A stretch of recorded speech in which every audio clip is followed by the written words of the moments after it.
Ladies and gentlemen, welcome back once again to Samuel Adams Returns.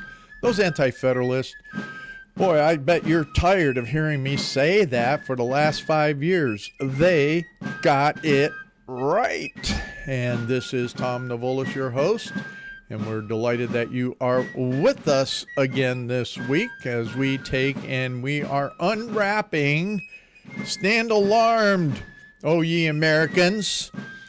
Oh, that was the title of a sermon, title of an oration. So we did that and posted that this past week at the Sermons of the Founding Era at samueladamsreturns.net. That's in the lower section of the screen there, and you can see above my left shoulder, samueladamsreturns.net, but gave you the specifics on those sermons of the founding era and where you could find that.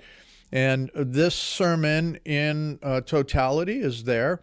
And I mentioned in that section, kind of like the lead in of the sermon, that not in the audio portion, but in the written portion, that I was going to unpack that sermon because I think that it is very pertinent for everything that's going on right this very moment. Couple of points I want to make, something I brought up a couple weeks ago, and I may have mentioned it last week. I don't remember. A week went by so fast. That we need to take and look at what it's going to require to purchase some equipment so that I can get out there and do man-on-the-street interviews. I mentioned to some folks that it's going to cost about $250. Someone already has donated $50, and another person said that they would, so there's $100. I need at least $150 more. And because we are not, get this, N-O-T, not a nonprofit, there is no donate button on the site because I can't take donations here at Samuel Adams Returns in that respect. But what we are doing is that we do have a very professionally shot video of Sam Adams at the New Art Theater in Moscow, Idaho, which was done back in 2010, and we have a couple cases of those videos. That was a gift from Daniel Fukuchan, a very great blessing to receive that gift from him on those videos. That will be an item that we send to you, or that, locally in particular, I can give to you for a $50 donation. That would be a wonderful thing. Or instead, if you would prefer, I can give you, and that's a $20 value for that video, or a $20 value of my book, From Covenant to the Present Constitution, for $50, one or the other. So we do need to raise some money. I would like to be able to see if we can raise more than that $250 so we could enhance our equipment. Our camera is old, yet it's very productive. And we eventually would like to upgrade all of our different equipment and increase the opportunities of what we can do in the studio. So with all that said, let's think about what happened and what's continuing to happen with this whole cancel culture. I have included, and I included out to folks in relationship to that sermon that I put up there on the website, but also is included in references for this week, a blog post that Doug Wilson did that I thought was exceptional. And in there, it was really exciting, or I don't know, kind of frustrating, and also from Joan Swarsey, who she's been on this program before, on all of those things that the Democrats did, and that we, are looking at, they're getting a pass on, but they are clearly attacking everything that is conservative. And as it was brought out in the local media here in Ohio, is that they're attacking and saying that we have to, or they have to be fearful and cautious of all former military as well. Wow, how sick are these people?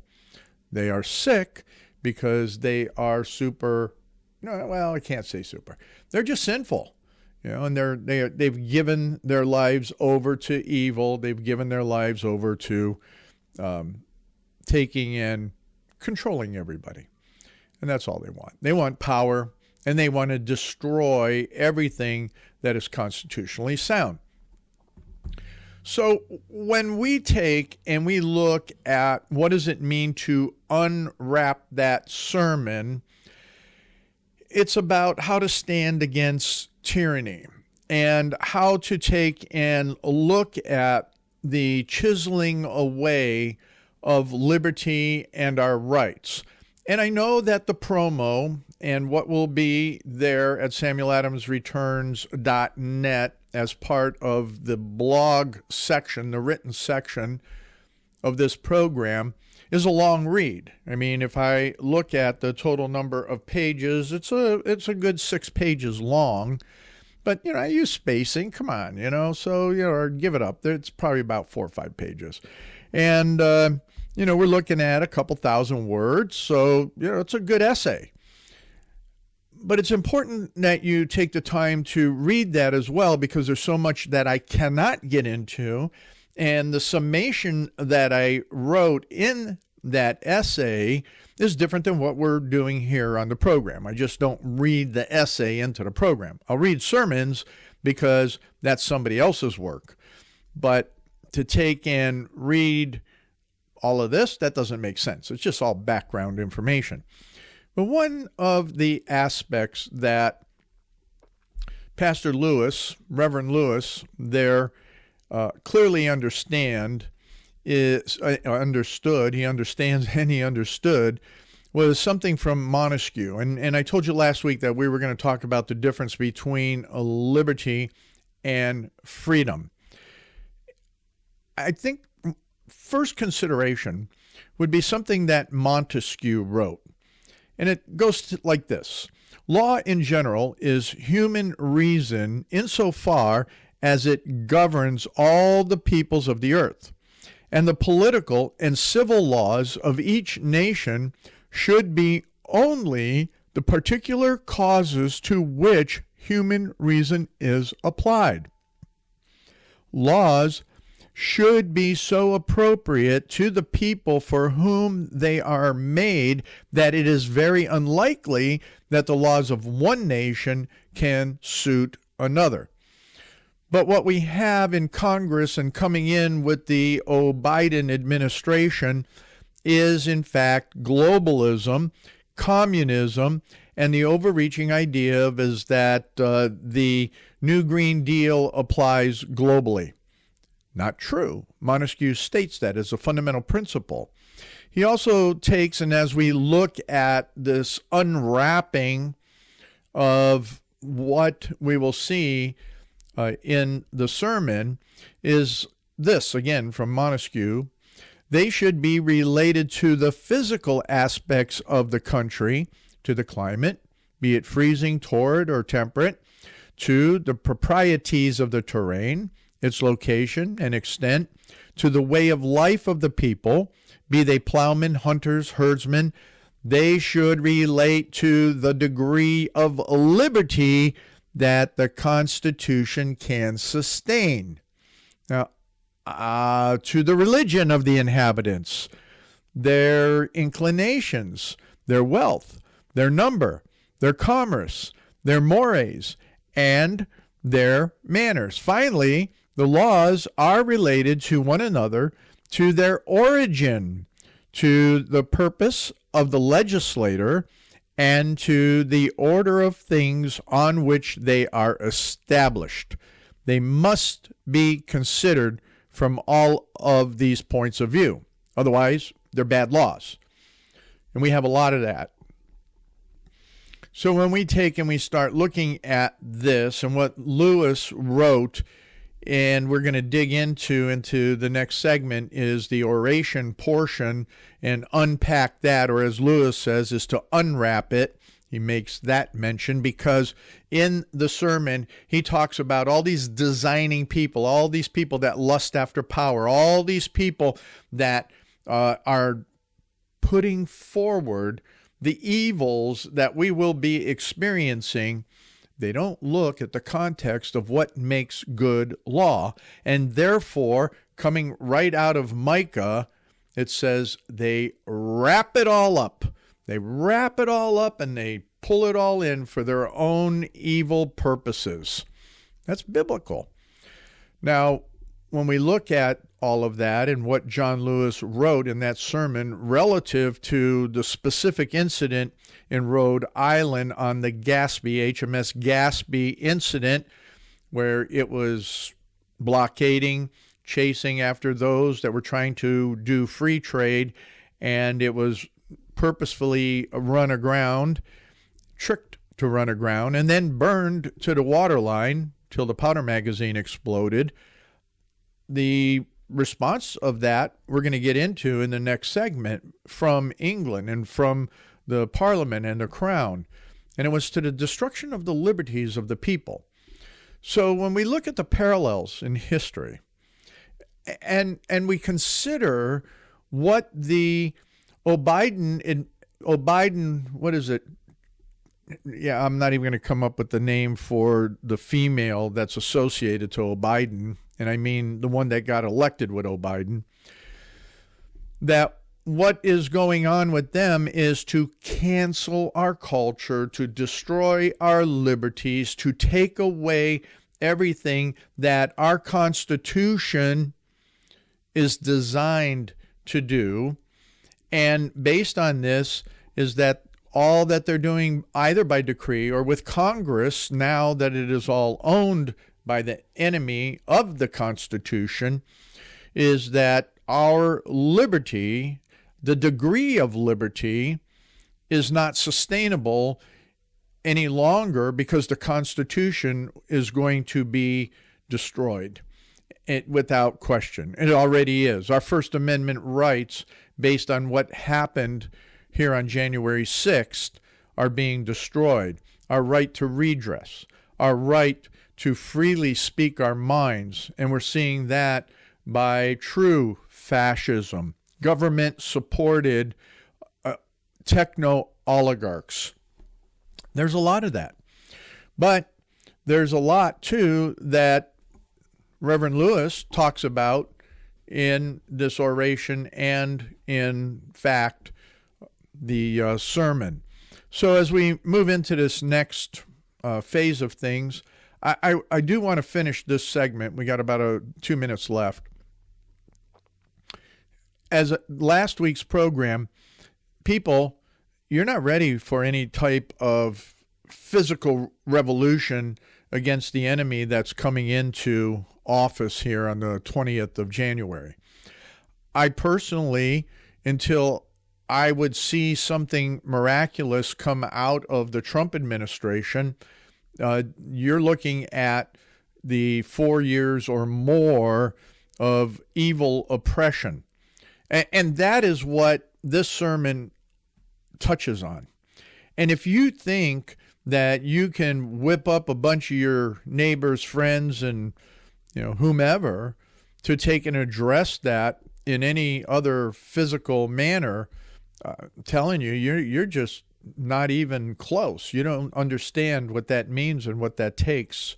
And you haven't been, number one, you haven't been spiritually preparing. Number two, you have not been physically preparing. And therefore, you're not prepared. You're not constitutionally prepared. You don't understand self-governance as our founders did, to take and do anything other than try and now build within the context of all the evil that is going to be coming upon this nation and come together in ways that you never thought before. And the first way is, as many have been, is in prayer. The rest of it is to learn what it means to truly self-govern.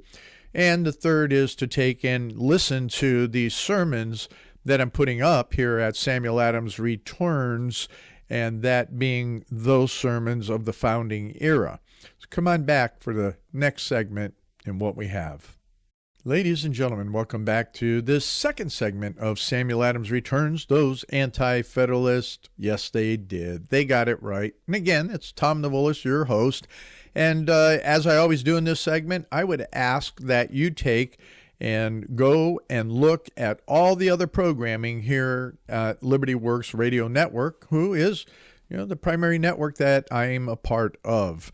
And there's a lot of great hosts and hostesses. Some are bringing up some interesting ideas. Some are taking and trying to walk through all of the confusion that is out there as we approach January 20th.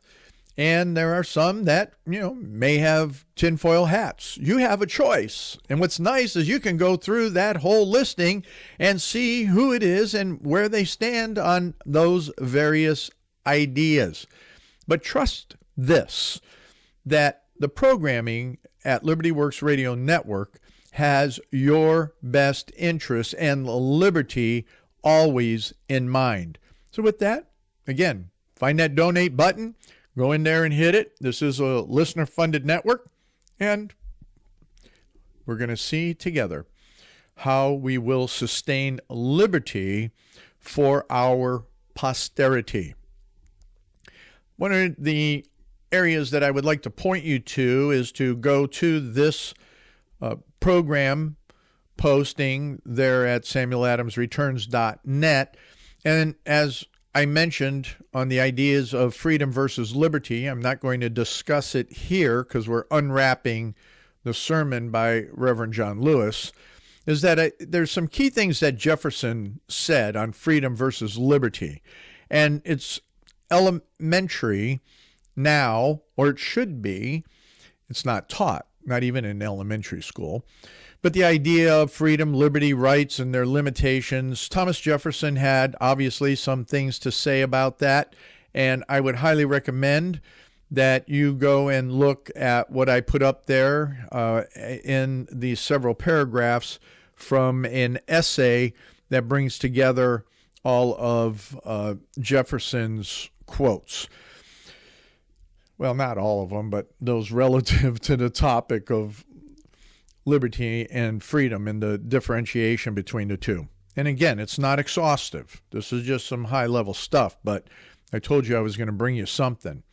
But unwrapping, what we have here is the sermon that I put up on, I think, Tuesday, is Stand Alarmed, O Ye Americans, an oration upon the beauties of liberty, or the essential rights of the Americans by Reverend John Allen. It was delivered in the Second Baptist Church of Boston, the 3rd of December, 1772.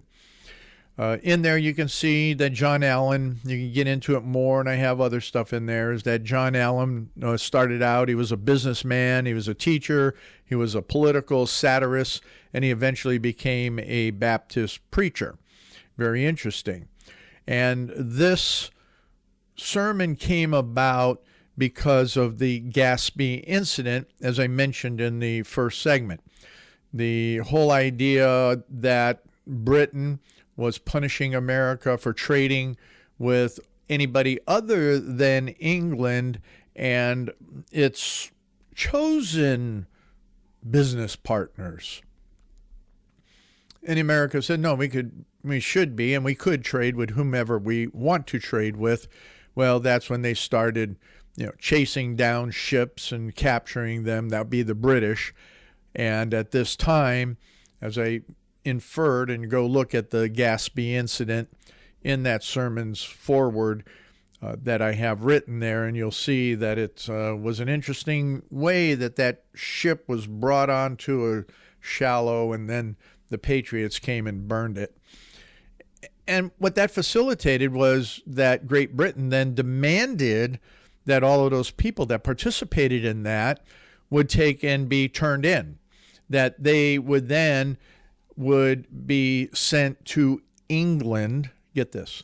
They would be sent to England as traders, and there they would be adjudicated there as traitors, which meant that they would be hung, quartered, whatever it was that determined at that time.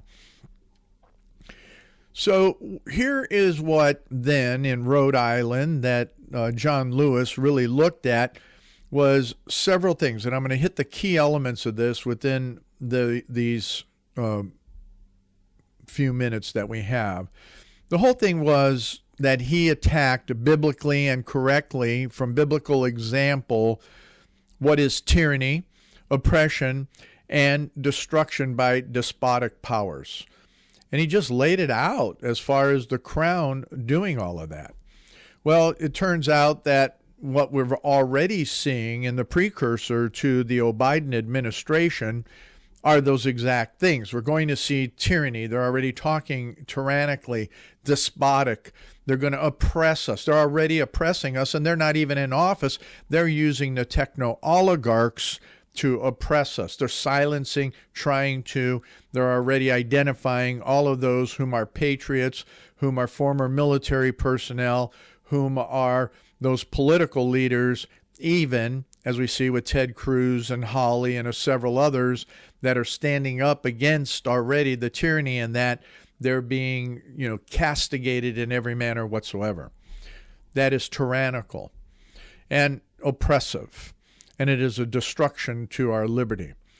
So in this dedication, if you will, or in the oration portion of this, it's dedicated to the Earl of Dartmouth. Now, the Earl of Dartmouth was someone that was supposed to be in the House of Lords representing America before the House of Lords. And Lewis starts it out and talks about this key principle, that the view of the original right, power, and charter confirmed, sealed, and ratified to the providence or inhabitants of Rhode Island. And it stands in full force and unrepealed for more than 100 years. That's really important, because in the parallel to history, what he's establishing here in talking to Lord Dartmouth, or writing to him in this case, because he wrote this after he preached a sermon, was the fact that the charter of Rhode Island was not dismissed or changed like the charters of Massachusetts and several of the other colonies. In fact, it was one of the strongest and longest lasting charters.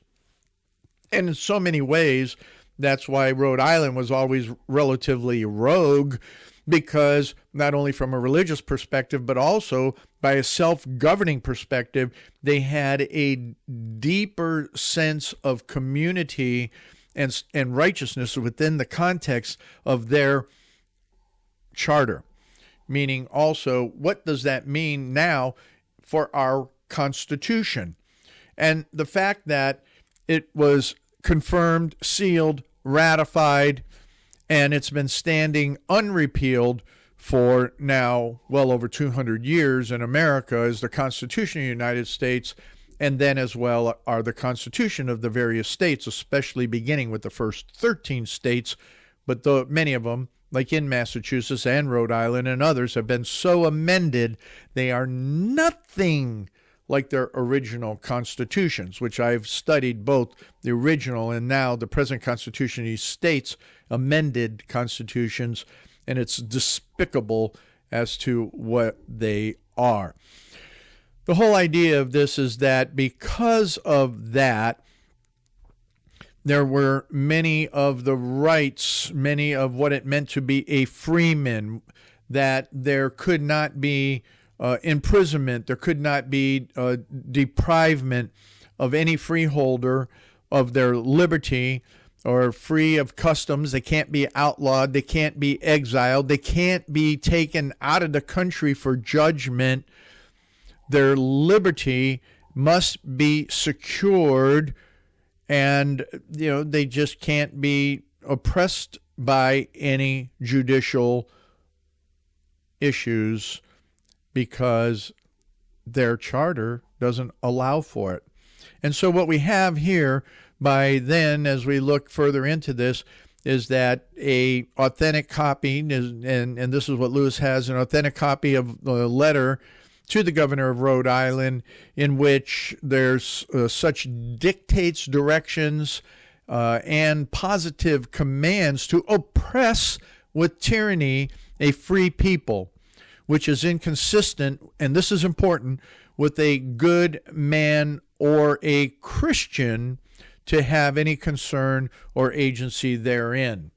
The law of God directs us to do unto others as we would have them do unto us. Now, what's happening right now in the parallels of history is you have Republicans, including some that I know call themselves Christians in the House of Representatives, who just voted for impeachment of Donald Trump. And I think that this letter could be written directly to them. Who are they even as a good man or woman or as a Christian to have any concern or agency with the oppression, tyranny of a free people? Because that's exactly what they are espousing by going along with the Democrats, is that they are all for it. Now, we only have about 2 minutes left. 4 minutes left. Wow, did good. So let's hit real quick here, and I think I outlined them in the blog promo post that many of you received, is that you have to understand, and this is something very, very important for all of those that think they can take and stand up against stuff. You're not ready for it. But in America at the time in 1772, people were spiritually, mentally, physically, and militarily ready, because he says here, but it may meet fitting to let your lordship know that if the Americans unite, as there seems a good prospect of it, to stand as a band of brethren for their liberties, they have a right by the law of God, of nature, and of nations to reluct at, find repugnant, and even to resist any military and marine force. Surely they must be intended in readiness for the French and not the Americans, meaning that the English should be watching out for the French and not the Americans, for it can ever enter into the heart of a mother country to murder its children. And so what we're looking at in our real time is that what we're going to see is already what we're seeing with Black Lives Matter, Antifa, who are being paid by the Democrats, by the George Soroses, by all of those. You know, the leaders are getting $38 an hour. The soldiers are getting $20 an hour. That's pretty darn good pay to take and harass and even come against. And worse is when the Biden administration gets in, the potentials of them using, as they did there at the Capitol, our law enforcement and our military against true constitutional patriots. You see, one of the things that Lewis says here and writes here is that Americans will not submit to be slaves. We will not submit to communism and socialism and the destruction of our nation. Let the Americans enjoy their birthrights and blessings as a free people. I'm not going to get into all of the other points here because they're actually in the sermon, the points that I want to get to. But I want to summarize for you that is the critical component, is that, folks, what are you ready for? You haven't been getting ready for the last 20 years in knowledge and understanding, or spiritually, emotionally, or in any other means in your life to be ready for these moments, for the destruction that is coming about us. So you better get on your hands and knees and asking for God's favor and forgiveness, because it's going to be a challenge. And something I want to let you know is that next week I am going to have two guests here in the studio with me. They're young men. One definitely came over as a young man from Romania, so he remembers quite a bit of what was going on there during the communist regime and in the church as well. So watch out, church in America now, for your communist brethren. And they're going to be on the show to talk about how now we're looking through the Biden regime for the socialism and communism in America. Sam Adams said that that wasn't right. It was unconstitutional. And that here, as Lewis was saying, is that we have a right to stand against it. Ladies and gentlemen, welcome back once again to Samuel Adams Returns. Those Anti-Federalists got it right.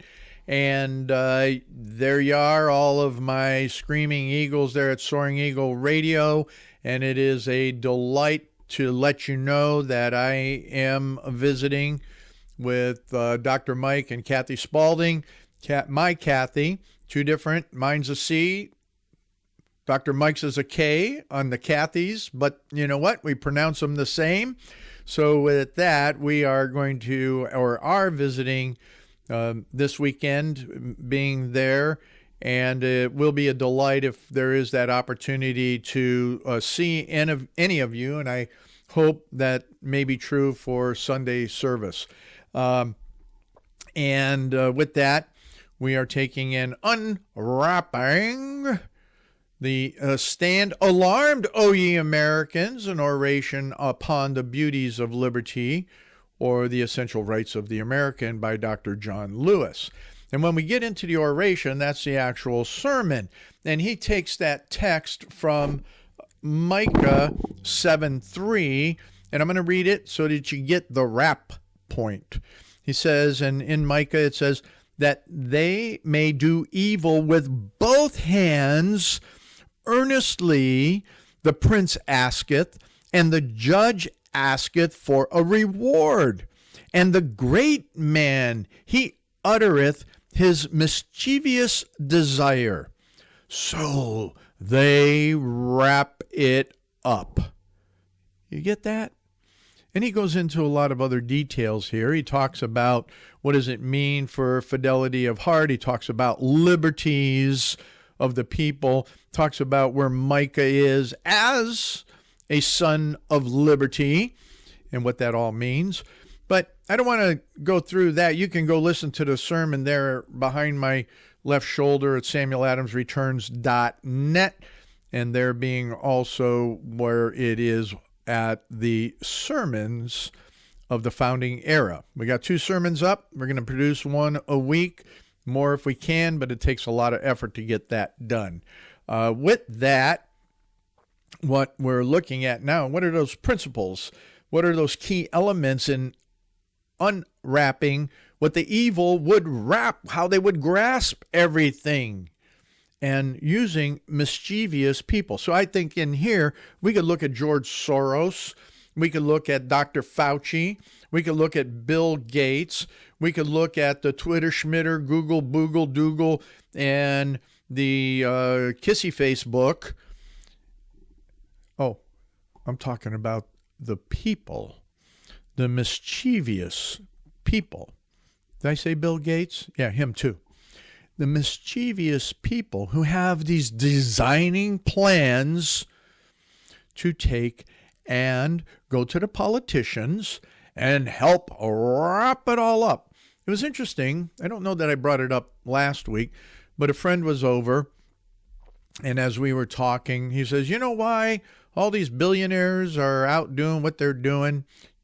Okay, give me your idea of it. He said, because, you know, they got all the money they want.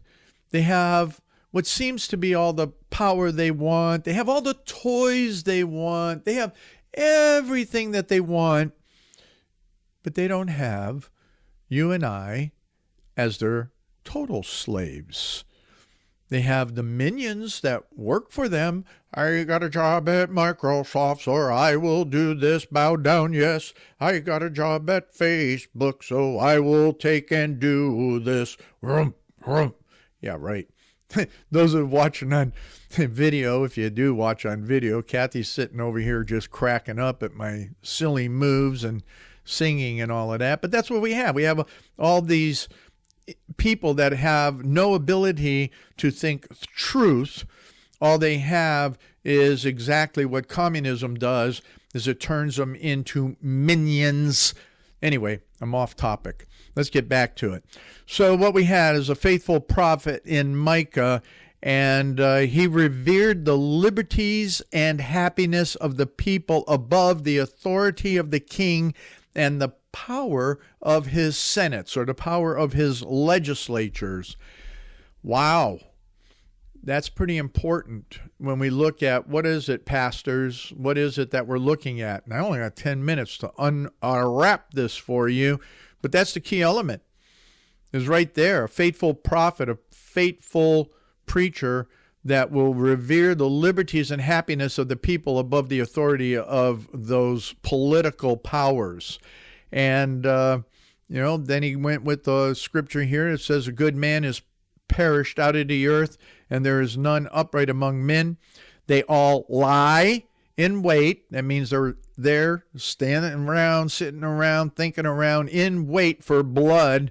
They hunt every man his brother with a net. So they get you into social media, the network, the matrix, if you will. So here's the observations. This is what we're trying to get to, is that it was a dark time for Israel as a nation, a dark time within the church, the body of Israel, of the living God, and a very distressing time respecting the people. Whoa, exactly what we're walking into with the Biden administration, a dark time. So you have that with the nation, with the church, and with the people in general. And Micah was a son of liberty. And therefore, he tells the oppressed people that the best of them is a briar patch, and the more upright of them are sharper than a thorn hedge. Whoa. The day of the watchman and the visitation cometh, now shall be their perplexity. So that's something you got to look at. Something you have to consider is that who are the watchmen? Who are those that are going to do something? Who are going to rise up as those biblically sound, biblically Reformation sound sons of liberty? And that's what we had in 1772. We don't have much of that now. So let's move on to the observations, because these are the critical things as he requotes the text in there. And I highlight here is the idea of that they wrap it up, that being the evildoers, those using the evil with both hands, the prince and the judge, and mostly a great man who's uttering all the mischievous desires. Lobbyists, too. I think those are the evil men, as lobbyists, some of these other oligarchs. So the first observation is this.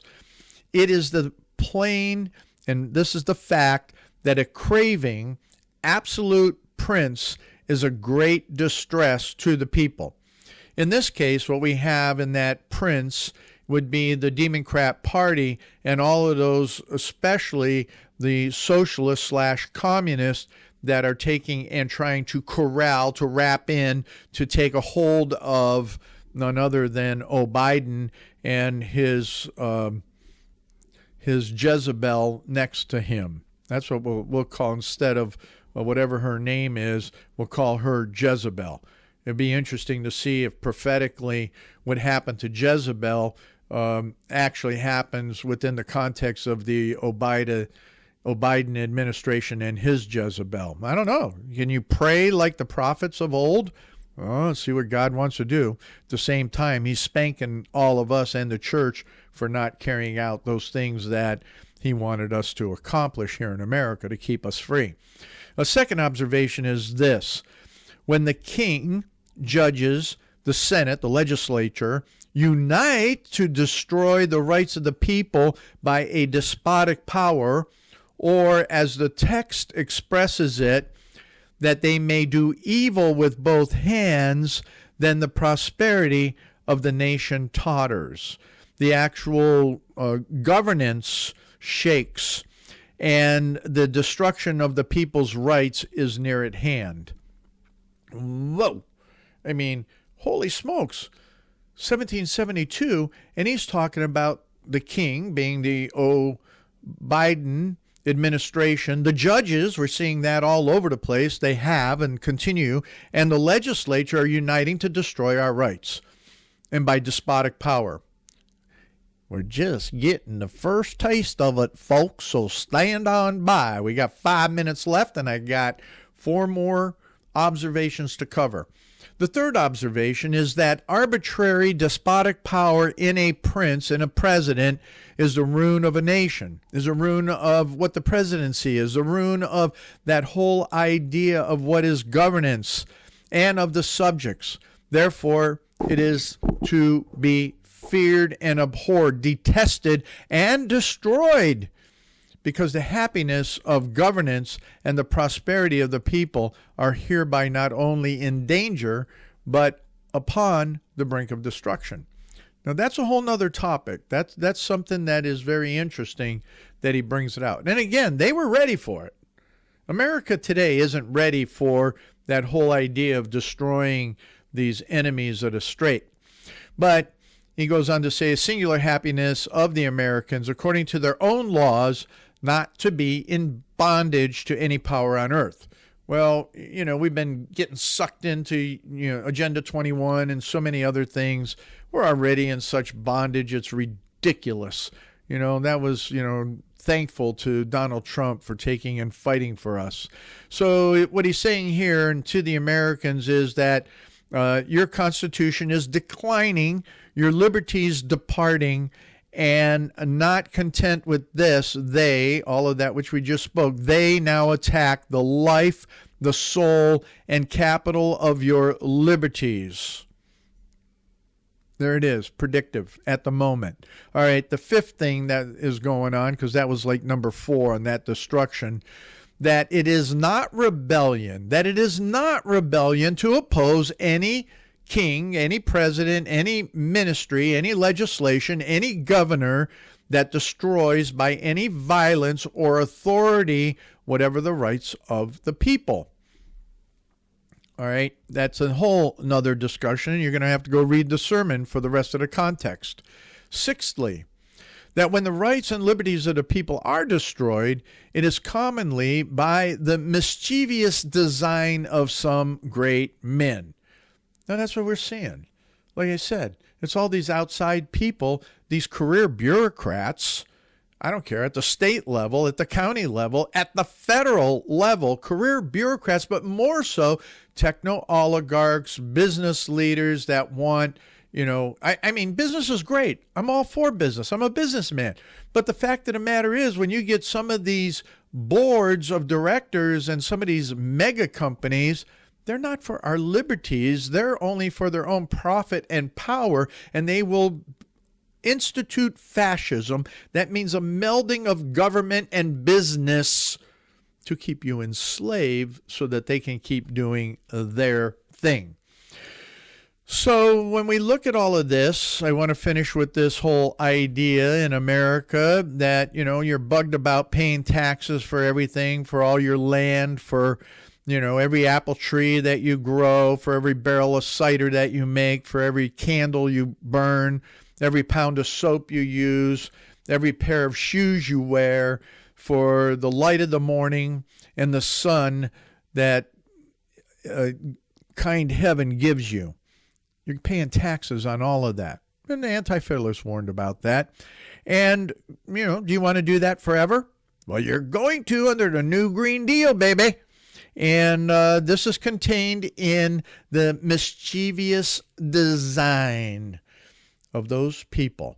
And we're seeing that. So I think that one of the interesting aspects of unwrapping this as we last minute and a half is that nothing's new under the sun. I talk about that all the time. But what we haven't done is we have not prepared spiritually. We had not prepared physically. We had not prepared in understanding true governance like our founding fathers did. So you're not prepared for what's about to break over your ears.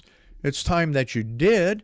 And I hope that as you come back for more programming and as you can help Sam Adams hit out there and do the man in the street, and as you come back to hear 2 young men talk about communism, oppression, and what especially the oldest young gentleman took and lived in Romania, I think that they're going to be able to enlighten you as to what you may be facing, and yeah, even you in the church.